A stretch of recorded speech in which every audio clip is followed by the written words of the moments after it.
Position en Do, la page 30, pour un changement radical de placement, c'est-à-dire on quitte cette position de Do à la main droite, on va chercher une octave, donc 8 notes plus haut, tout là-haut, et la main gauche, elle, va descendre de la manière suivante. Au lieu d'avoir le pouce sur le Do et donc le Si, le La, le Sol et le Fa, mon cinquième va se déplacer un tout petit peu d'une carte, c'est-à-dire mon cinquième va lui aussi se placer comme mon Do à droite sur un Do. J'aurai Do, Ré, Mi, Fa, Sol avec ce doigté là, alors que j'aurai Do, Ré, Mi, Fa, Sol tout là-haut.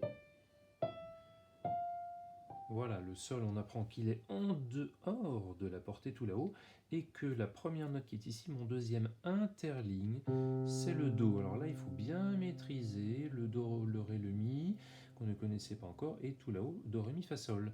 Donc là, lecture de notes obligatoire. Quand on joue ceci, on cherche d'abord à se dire qu'est-ce que je vais jouer comme note, plutôt que quel doigté.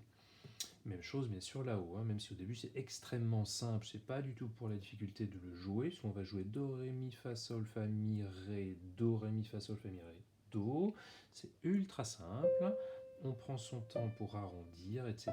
Mais le plus important c'est d'être capable, avant de le jouer, pendant de le jouer, de dire le nom des notes. Do, Ré, quatrième ligne, Mi, Fa, cinquième ligne, Sol en dehors de la portée, je reviens en marche arrière, sans tourner mon poignet, j'arrondis beaucoup, et j'enchaîne tout de suite en lançant mes doigts, Do, deuxième interligne, Ré au milieu des 5 lignes, Mi, Fa, on connaissait, Sol, pareil, Fa, note de la clé, quatrième ligne, Mi, Ré, Do, et on s'aperçoit que le Do à gauche est bien sur le deuxième interligne, et le Do tout là-haut en clé de Sol est bien sur le troisième interligne.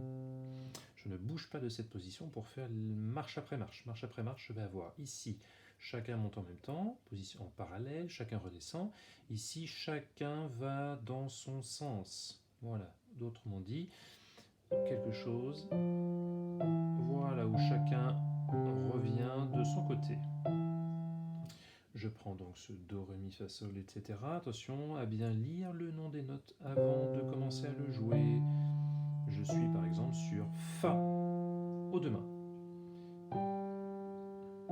Je lance bien mes doigts, je m'aperçois que je joue les mêmes notes et qu'à partir de là, je vais faire les mêmes doigtés, autrement dit plus du tout les mêmes notes. Donc là on peut s'amuser à lire soit la partie du haut tout en jouant les deux, soit la partie du bas tout en jouant les deux, soit déjà au début Do, Ré, Mi, Fa, Sol et Sol, Fa, Mi, Ré, Do. Puis on peut s'amuser donc à lire, imaginons la partie du bas tout en jouant les deux. Do, Ré, Mi, Fa, Sol. Je joue bien Do, Ré, Mi, Fa, Sol, mais je joue en même temps Sol, Fa, Mi, Ré, Do. Je peux inverser ici, et tiens, je vais jouer les deux, mais je vais simplement dire la partie du haut. Do, Ré, Mi, Fa, Sol, et on peut faire inversement, c'est-à-dire Sol, Sol, Fa, Mi, Ré, Do. Ça, c'est un excellent exercice. Lire une partie alors qu'on joue les deux. Voilà pour cette page 30.